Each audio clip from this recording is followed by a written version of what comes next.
my name's Mark, 38 years old. My wife, Jennifer, and I have been married for 10 years. We have, or I thought we had, 3 beautiful children, Emily, 7, Jake, 5, and little Oliver, 2. From the outside, we were the perfect family. We lived in a quiet neighborhood, had matching Christmas pajamas every year, went to church on Sundays. You know, the whole picture-perfect routine. But lately, things had felt off. I don't know how to describe it other than this nagging feeling in my gut that something wasn't right. Jennifer had grown distant, always on her phone or finding excuses to go out without me. I chalked it up to stress or maybe just the fatigue of raising 3 kids. Hell, I'd been guilty of being distracted by work too. We were both just busy, or so I thought.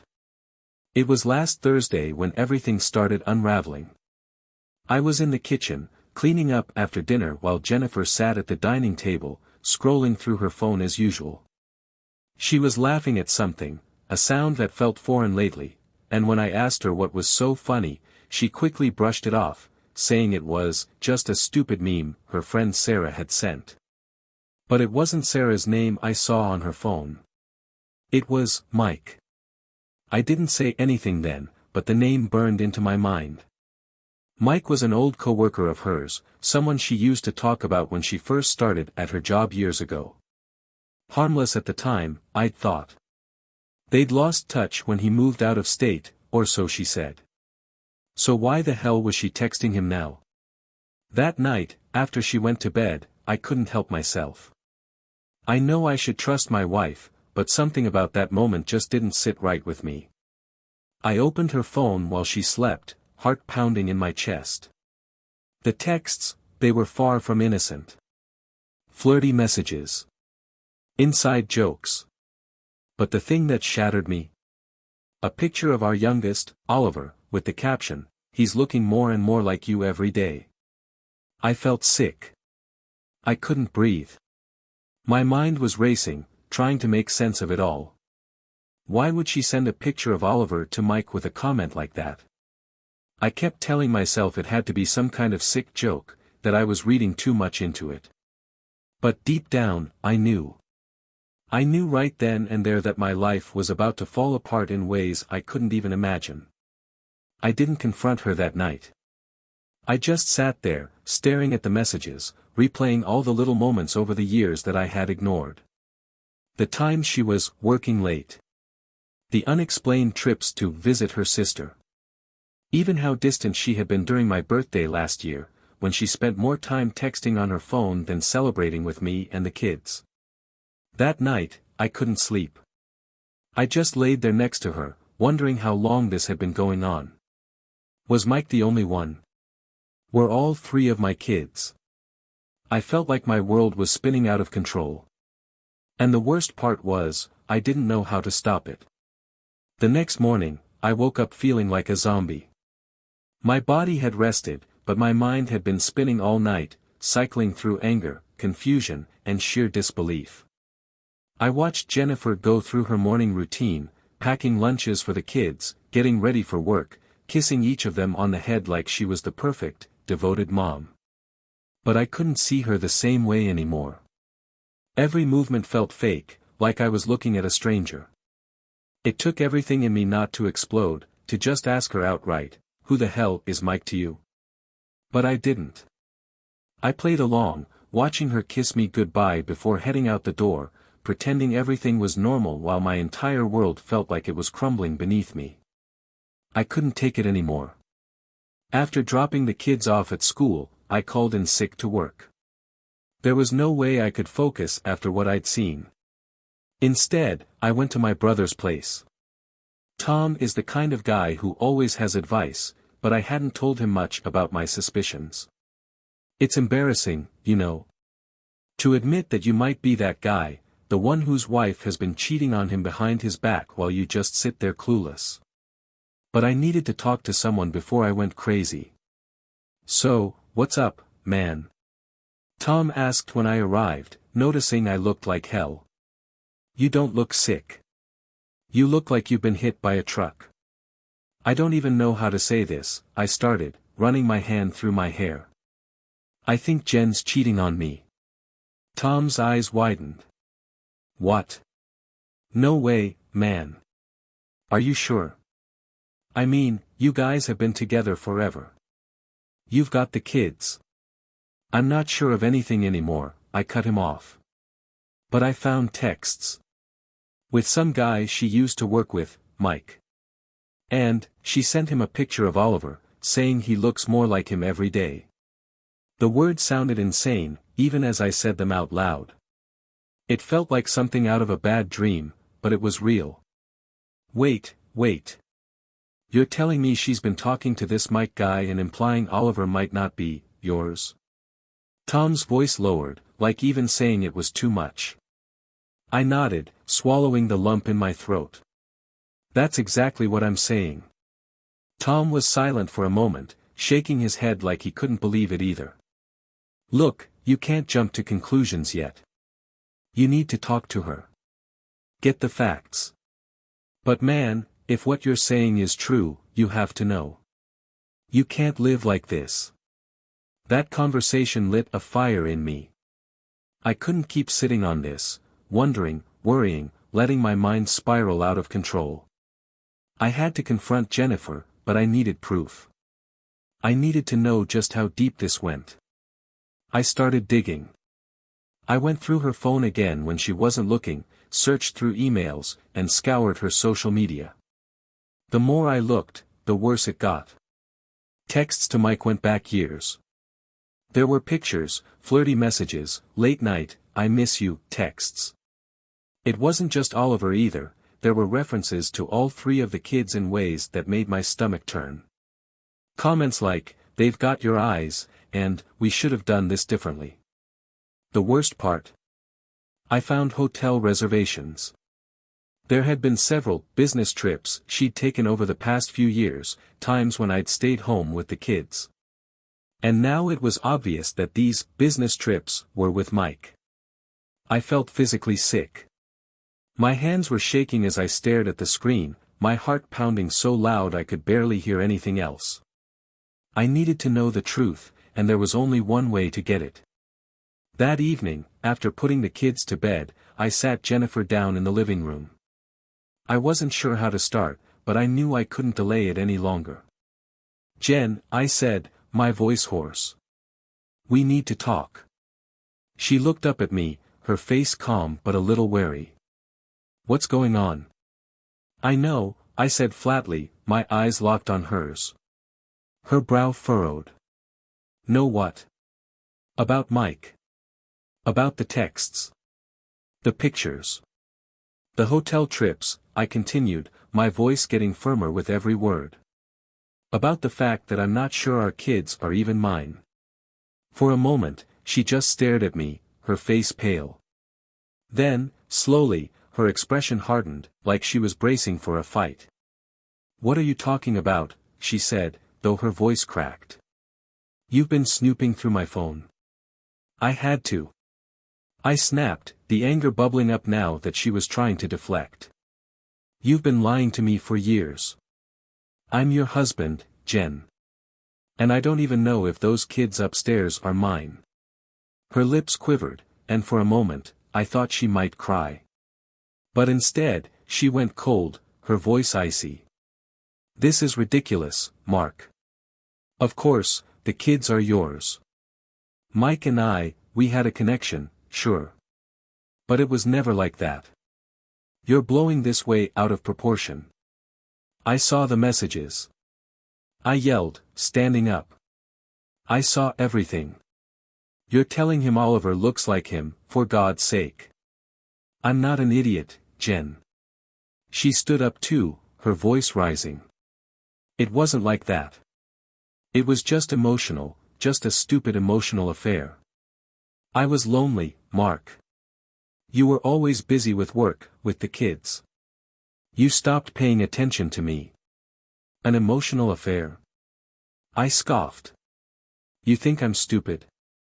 Do you really expect me to believe you haven't been seeing him all this time? Jennifer looked down, and in that moment, I saw the truth. She didn't have to say anything. Her silence was enough. I felt like the floor had been ripped out from under me. The silence between us was deafening, her refusal to deny it confirming everything I feared. It was real. She had been with him, and the kids, our kids, might not even be mine. How long? I whispered, barely able to get the words out. She didn't answer at first. She just stood there, staring at the floor, her hands trembling. Finally, she muttered, "It started 8 years ago." 8 years.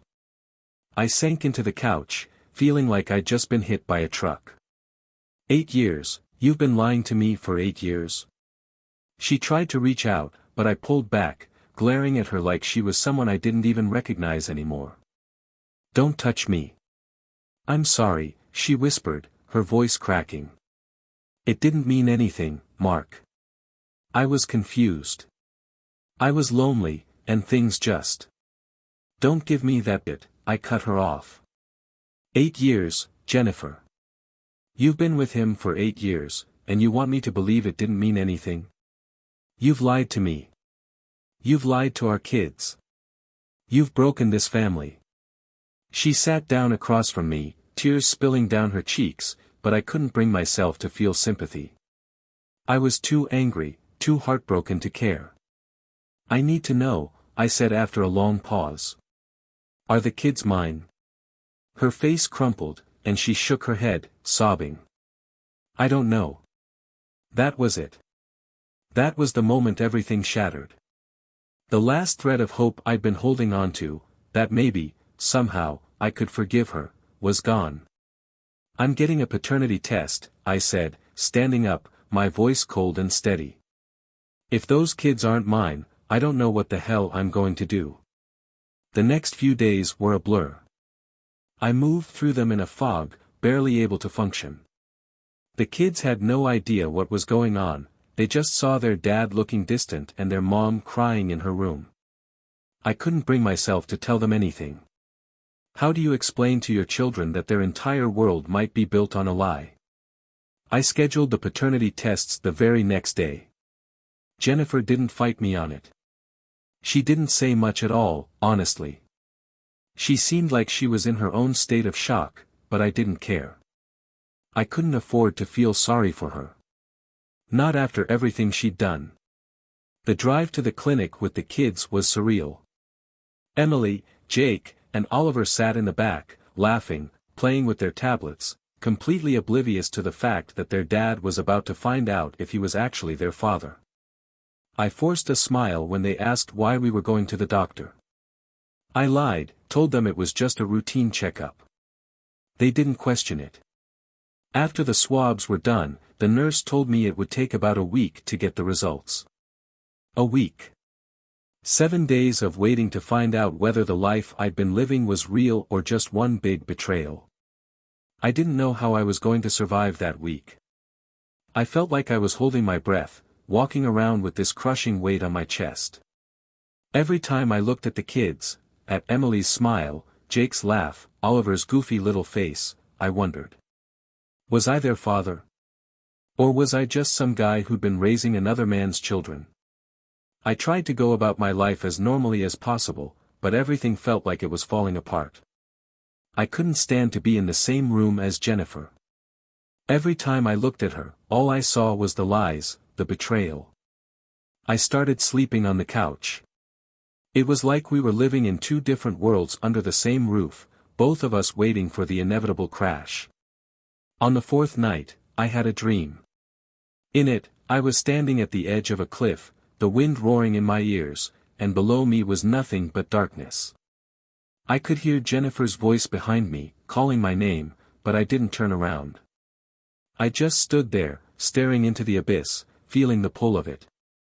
I woke up in a cold sweat, my heart pounding, and I knew I couldn't wait anymore. The next morning, I called the clinic to see if there was any way to rush the results. The woman on the phone was kind, but her words felt like a slap in the face. I'm sorry, sir, but these things take time. You'll have your results by the end of the week. By then, I was on edge. Every day felt like torture. Jennifer and I barely spoke, and when we did, it was short, cold exchanges about the kids.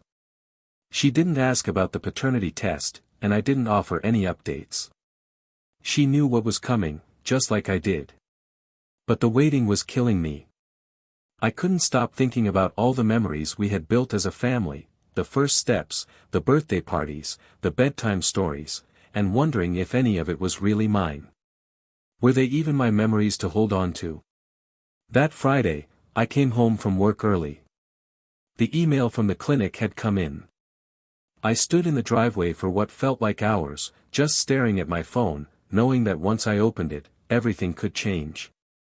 Part of me wanted to throw the phone into the bushes and pretend none of this was happening. But I had to know. With trembling hands, I opened the email. Emily, not biologically mine. Jake, not biologically mine. Oliver, not biologically mine. I felt the air leave my lungs. All three of them. None of them were mine. The world seemed to tilt for a moment, and I had to grab the doorframe of the car to steady myself. My hands were shaking so violently I dropped my phone, watching it clatter to the ground like it didn't matter anymore, because nothing did. The last 10 years of my life, my marriage, the 3 children I had loved, raised, cherished, all of it was a lie. I must have stood there for a long time, frozen in shock, because when I finally walked inside, the house was quiet. Jennifer was in the kitchen, and the kids were upstairs, probably playing without a care in the world. She looked up when I entered, her face pale as she wiped her hands on a dish towel. "You got the results, didn't you?" she whispered, already knowing the answer by the look on my face. I nodded, unable to form words. The weight of what I had just learned was pressing down on me like a lead blanket. She took a shaky step toward me, her eyes filled with tears. "Mark, please, let me." "Don't." My voice cracked, but I didn't care. "Just, don't." The silence stretched between us, thick with everything that was unsaid. She opened her mouth to say something, but I turned away before she could. I couldn't look at her. "Not after this." "I need to leave," I muttered, heading for the door. "I need some air." "Mark, wait," Jennifer called after me, her voice desperate. But I couldn't stop.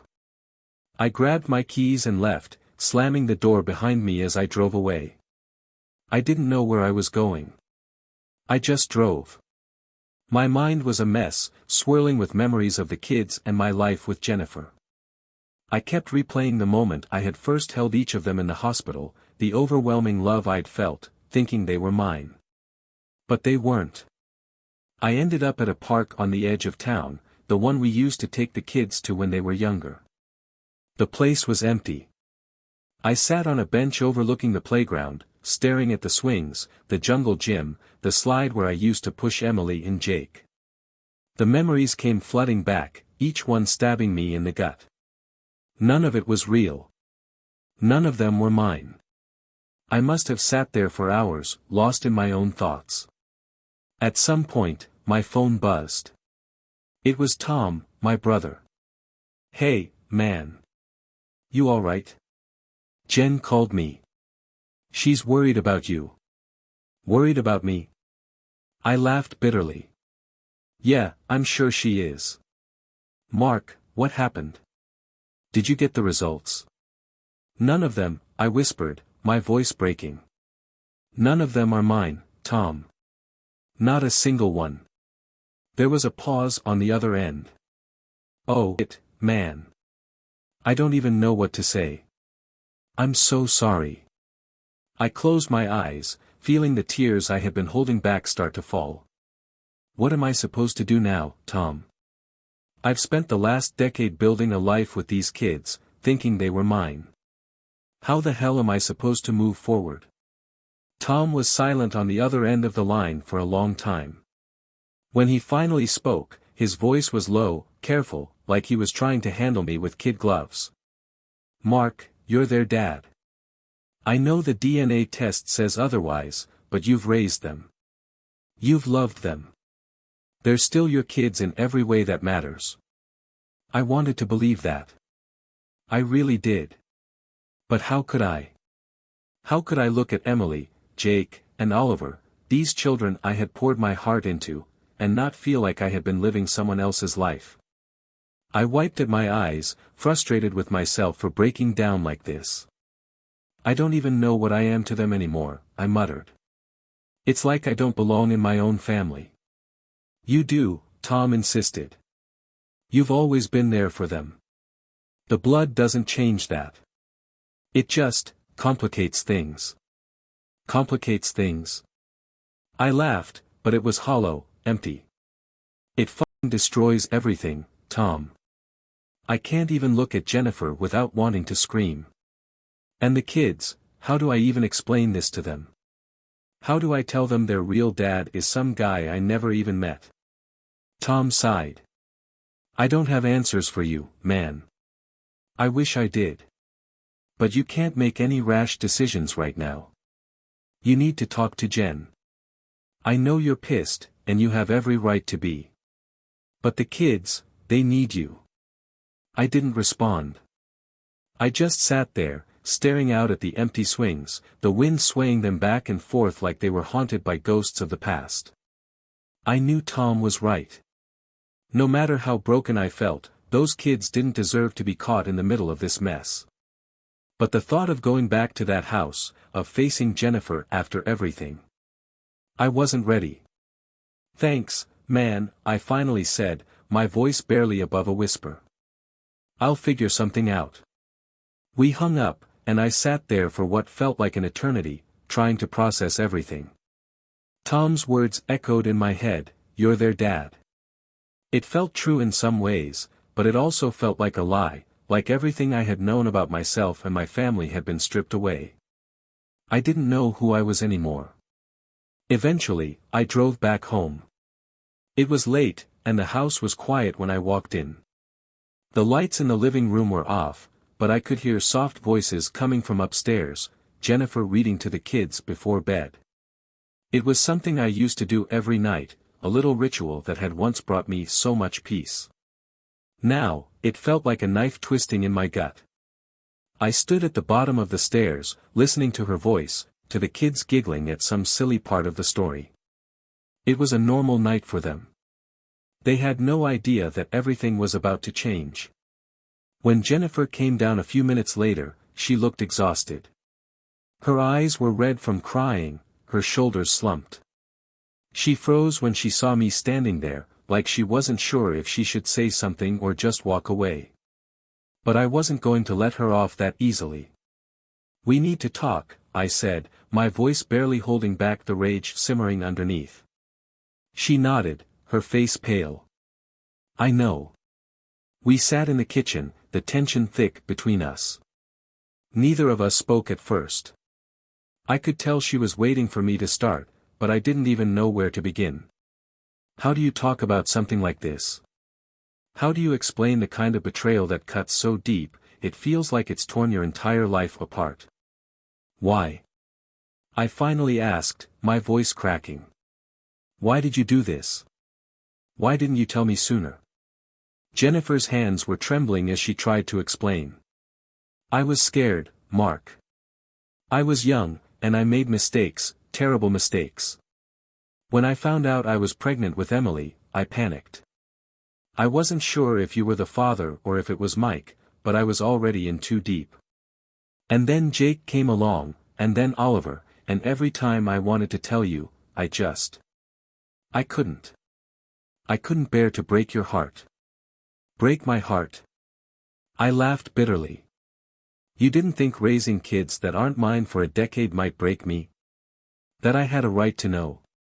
I know, she whispered, tears streaming down her face. I know I should have told you. I was selfish, Mark. I was scared. I didn't want to lose you. I stood up, pacing the kitchen, trying to contain the fury boiling inside me. You already lost me the moment you decided to lie for 8 years. And now, what the hell am I supposed to do with this? What do we do? She didn't answer right away. She just looked down at her hands, sobbing quietly. After what felt like an eternity, she finally spoke, her voice shaking. I don't know, Mark. But the kids, they need us. They need you. You're their father in every way that matters. Her words echoed in my head. You're their father. The same thing Tom had said. The same thing I had been telling myself for days, trying to make it real, to make it true. But standing there, looking at the woman who had shattered my trust, I wasn't sure I could believe it anymore. I don't know if I can do this, I said, running my hands through my hair. I don't know if I can stay here and pretend everything's okay, Jen. I can't even look at you right now without feeling like I've been sucker punched. Jennifer wiped her eyes, nodding slowly. I understand. I'll leave. I'll give you space. But Mark, please, please don't punish the kids for what I did. They love you. You're the only father they've ever known. I felt the weight of her words, but I couldn't shake the rage coursing through me. This isn't about punishing them. This is about the fact that my entire life has been a lie. I need to figure out what the hell I'm supposed to do now. She stood up, hesitating for a moment before stepping closer. Take all the time you need, she whispered. I'll stay with my sister for a while. But please, don't give up on us. Don't give up on them. I didn't answer her. I just stood there, watching as she packed a few things, her face etched with guilt and sadness. When she left that night, the house felt empty. I sat on the couch, staring at the family photos on the wall, pictures of the kids, of the family we had built. But now I wondered if it was ever really mine. The first night without Jennifer in the house was strange. It was quieter, lonelier. But it wasn't just her absence that gnawed at me, it was the questions, the doubts, the overwhelming grief. The kids didn't know anything yet. They still hugged me goodnight, oblivious to the storm brewing in the background. I tucked them into bed, kissed their foreheads, and tried not to cry as they told me about their day. How was I supposed to tell them that I wasn't really their dad? That everything we had shared was built on lies? I sat in their room long after they fell asleep, watching their little faces in the soft glow of the nightlight. I loved them. God, I loved them so much. No DNA test could change that. But the betrayal, it was too fresh, too raw. I went back downstairs, poured myself a drink, and sat at the kitchen table in the dark. The house felt suffocating, like the walls were closing in on me. I couldn't escape the memories of everything we had built together, the life I thought was mine. The next morning, Jennifer called to check on the kids. I handed the phone to Emily without saying a word, listening as she excitedly told her mom about the movie we had watched the night before. I stayed out of the conversation, not ready to talk to Jennifer yet. After breakfast, I made a decision. I needed help. I couldn't do this alone. I called a therapist and made an appointment, something I'd never done before. I didn't know how to make sense of any of this, and I needed someone to help me figure out how to move forward. A week later, I sat in the therapist's office, trying to explain the mess that had become my life. She listened patiently as I told her everything, about Jennifer, about Mike, about the paternity tests. I feel like I don't know who I am anymore, I admitted, my voice cracking. I'm their dad, but I'm not. I don't know what to do with that. The therapist leaned forward, her expression kind but firm. Mark, being a father isn't just about biology. It's about love, commitment, and showing up every day for your children. Those kids see you as their father because you've been there for them. That hasn't changed, even if the DNA results have. I nodded, but the weight of the truth still felt unbearable. But how do I move on from this? How do I look at them and not think about the fact that they're not mine? The therapist gave me a thoughtful look, her eyes softening. It's going to take time, Mark. There's no easy answer to this. The betrayal you feel is real, and it's going to take a while to heal. But you need to remember that the bond you have with those kids is just as real. Biology doesn't erase the love and care you've given them their whole lives. It doesn't erase what they feel for you. I sat back, trying to process her words. I wanted to believe her, but every time I thought about the kids, it felt like a punch to the gut. I loved them, but now it was tangled up with all this confusion and pain. I didn't know how to separate the two. What about Jennifer? I asked quietly, almost dreading the answer. What the hell do I do about her? I can't even look at her without feeling betrayed. That's a question only you can answer, the therapist said gently. But you don't have to decide right now. It's okay to take time for yourself, to figure out what you need before making any decisions. Focus on your healing first. Everything else will follow. I left the session feeling, I don't know, not better exactly, but a little clearer. I had a long road ahead of me, but at least I wasn't completely lost anymore. When I got home, the kids were running around the house, full of energy like always. Emily ran up to me, grinning from ear to ear.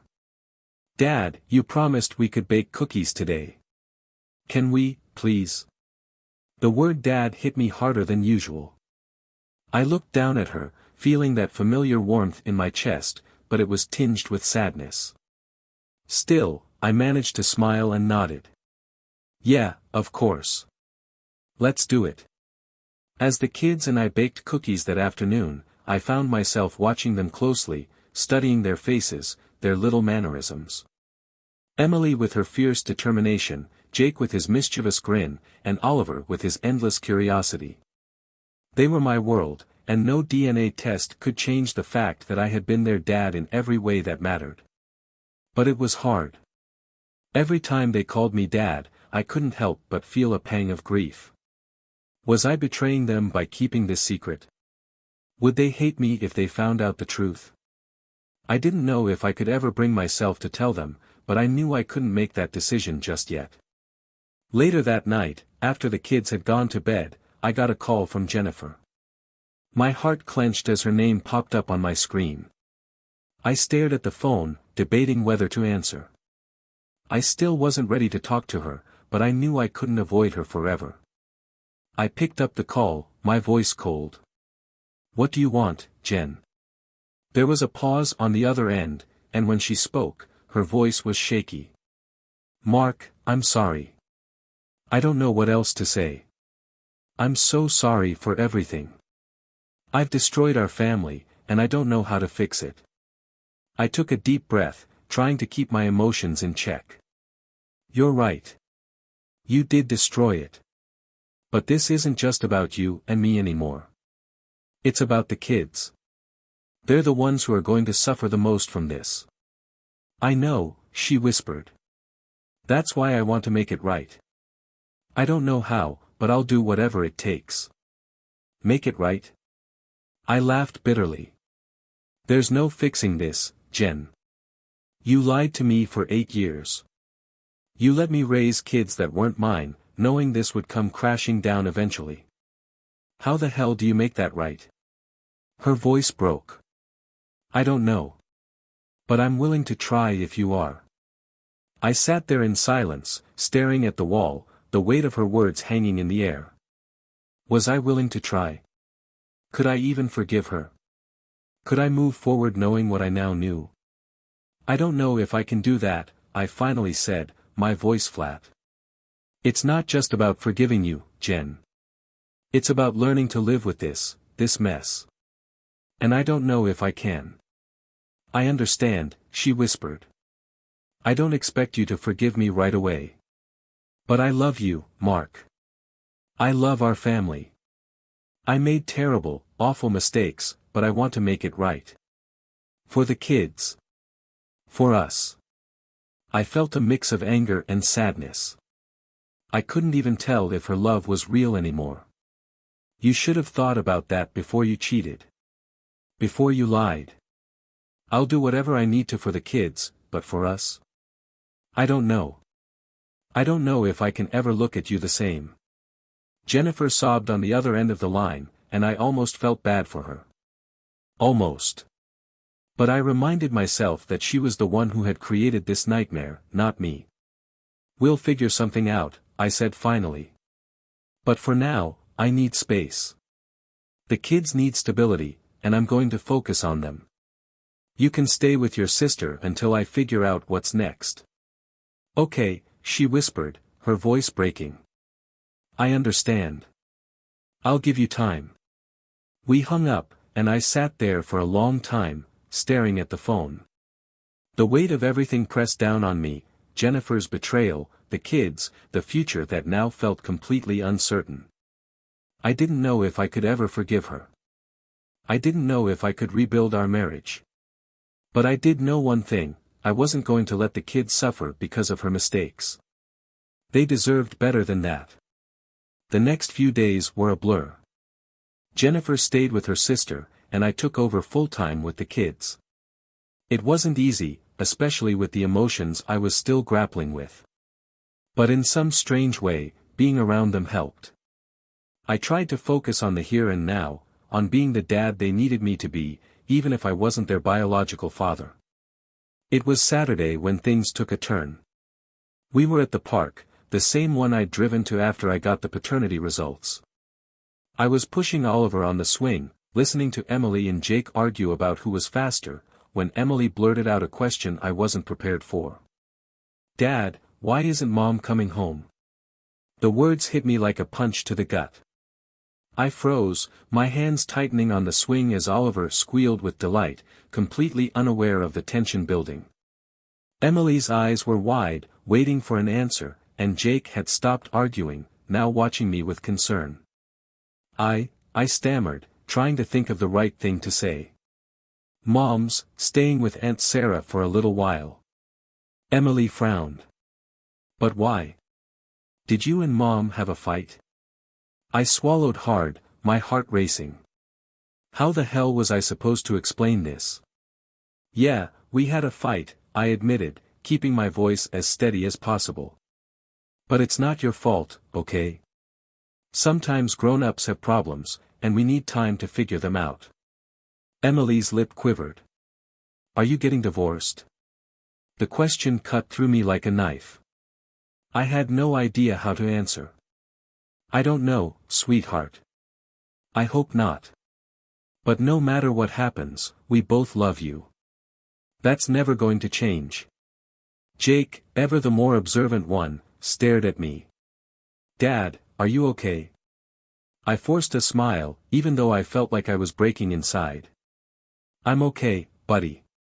I need some time to figure things out. But I'm here for you, okay? I'll always be here." The rest of the day passed in a haze. When we got home, I put the kids to bed and sat in the living room, feeling the weight of everything pressing down on me again. Emily's question, "Are you getting divorced?" kept echoing in my mind. The truth was, I didn't know.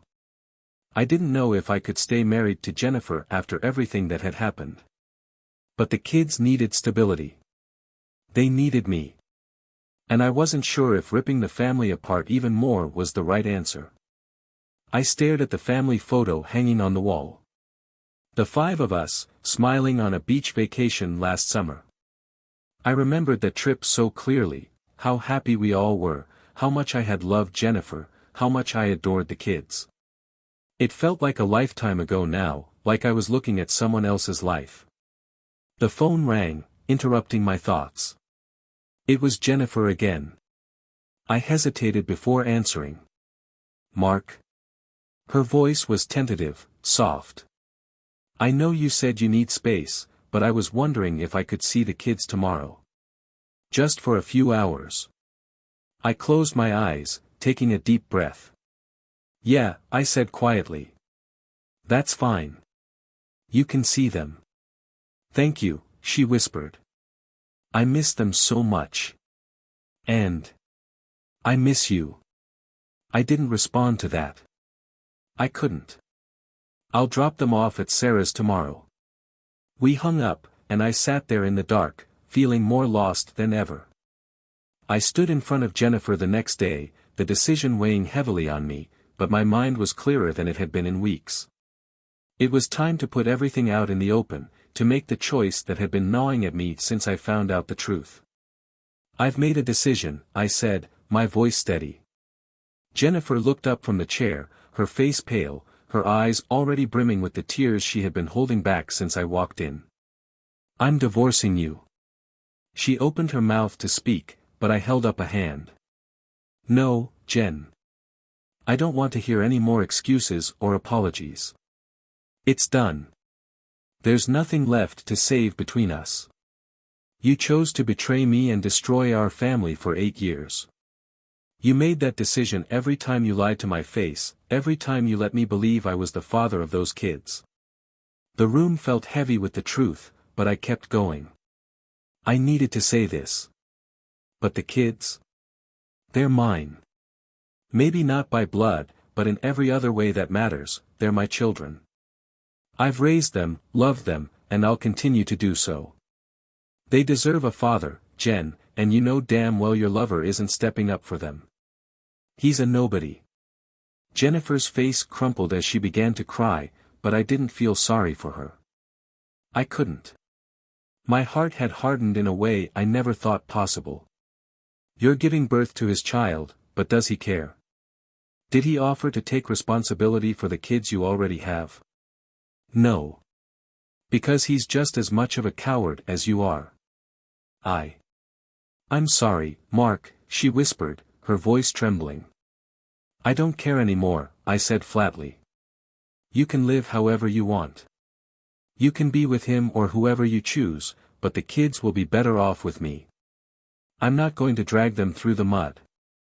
I won't let them suffer for your mistakes. She tried to say something, but I wasn't listening. I had nothing left to give her. You've destroyed our marriage, but I refuse to let you destroy those kids' lives. I'll raise them, love them, give them the stability they need. And you? You can live your life as you please, but it won't be with me. I looked her in the eye, my voice calm but firm.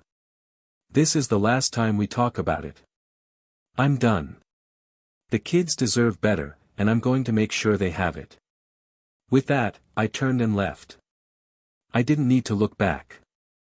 I knew what my life would be from that moment forward. It would be about the kids, the ones I raised, the ones I would always protect, no matter what. And as for Jennifer, she was free to live with the consequences of her lies. But me? I was free now, too.